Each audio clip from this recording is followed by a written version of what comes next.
আমরা চাইবো বিপিএল যতদিন আছে নোয়াখালী ততদিন থাকুক ইনশাল্লাহ। নোয়াখালী মানুষের আশা আকাঙ্ক্ষা, আপনি একটা বছরে হয়তো বিপিএল এর ইমেজ নষ্ট হয়েছে কিনা এই বিষয়গুলো দিয়ে পুরো বিপিএলটাকে তো জাজমেন্ট করা যায় না। এটা হচ্ছে বাংলাদেশের সর্বোচ্চ, আমি মনে করি ক্রিকেটের বড় টুর্নামেন্ট, সবচেয়ে বড় ইভেন্ট আপনার বিসিবি।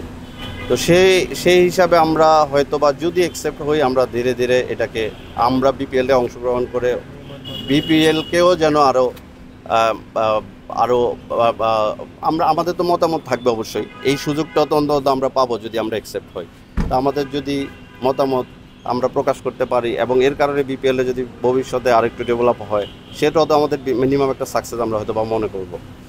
আপনারা কি প্রস্তুত আছেন যে অনেক কিছু তো লাগে, যেমন ব্যাংক গ্যারান্টি দেয়া অথবা হচ্ছে আপনার রিক্রুটমেন্ট তো অনেক কিছু থাকে? হ্যাঁ, আমাদের সর্বোচ্চ আমাদের সব রকম প্রস্তুতি আছে ইনশাল্লাহ। অনেকে বিপিএলে আসে দেখা যাচ্ছে প্রচারের জন্য, অনেকে আসে বিপিএলটা মাঠে বসে দেখতে পারে, টিমের মালিক হবে এটা চেষ্টা করে। আপনারা কি চেষ্টা করেন? আমি তো আসলে প্রথমে বলেছি আমাদের নোয়াখালী মানুষের আশা আকাঙ্ক্ষা, কারণ হচ্ছে নোয়াখালী তো আপনারা সবাই জানেন এটা ইটস এ ব্যান্ড।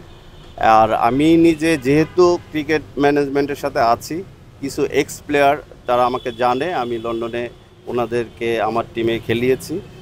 হ্যাঁ, তো সে সূত্র ধরে আমি শুধু এখানে আমার ইমেজ বা আমাকে প্রচারের জন্য আমি আসিনি। আমি ইভেন ওনাকে বলতেছিলাম যে আমি এখনই মিডিয়ার সামনে যেতেও চাই না, যে হচ্ছে আনটিল আমরা অ্যাপ্রুভালটা পাবো। দেখেন যে তো এর আগে যে বিপিএলগুলো হয়েছে সেখানে কিন্তু এবার কিন্তু মানে ফ্র্যাঞ্চাইজি নিয়োগে কিন্তু বিসিবি সবচেয়ে বেশি কনসার্ন এবং বলেছে যারা দীর্ঘমেয়াদী পরিকল্পনা নিয়ে আসবে তাদেরকেই নিয়োগ দেওয়া হবে। আপনাদের কি সেই পরিকল্পনা আছে যে আপনার দীর্ঘমেয়াদীভাবে থাকবেন? আমরা দীর্ঘমেয়াদী থাকবো এবং আমরা চাইবো বিপিএল যতদিন আছে নোয়াখালী ততদিন থাকুক ইনশাল্লাহ। সাকিব আল হাসানকে বিপিএল এ ফেরানোর জন্য আপনারা কোনো চেষ্টা করবেন কিনা আইকন হিসেবে? এই মুহূর্তে আসলে এই বক্তব্যটা আমরা হয়তো চেষ্টা করে যাব। বাংলাদেশের সর্বোচ্চ যারা প্লেয়ার আছে তাদের সবার সাথে আমরা কমিউনিকেট করব, যদি সুযোগ সুবিধা এবং আইনগত কোনো বাধ্যবাধকতা না থাকে যে কেউ আসতে পারে। নোয়াখালী মানুষের আশা আকাঙ্ক্ষা, আপনি একটা বছরে হয়তো বিপিএল এর ইমেজ নষ্ট হয়েছে কিনা এই বিষয়গুলো দিয়ে পুরো বিপিএলটাকে তো জাজমেন্ট করা যায় না। এটা হচ্ছে বাংলাদেশের সর্বোচ্চ, আমি মনে করি ক্রিকেটের বড় টুর্নামেন্ট, সবচেয়ে বড় ইভেন্ট আপনার বিসিবি। তো সেই হিসাবে আমরা হয়তো বা যদি অ্যাকসেপ্ট হই, আমরা ধীরে ধীরে এটাকে আমরা বিপিএলে অংশগ্রহণ করে বিপিএলকেও যেন আরও আমরা আমাদের তো মতামত থাকবে অবশ্যই, এই সুযোগটা তো অন্তত আমরা পাবো যদি আমরা অ্যাকসেপ্ট হই। তা আমাদের যদি মতামত আমরা প্রকাশ করতে পারি এবং এর কারণে বিপিএলে যদি ভবিষ্যতে আরেকটু ডেভেলপ হয়, সেটাও তো আমাদের মিনিমাম একটা সাকসেস আমরা হয়তো বা মনে করবো।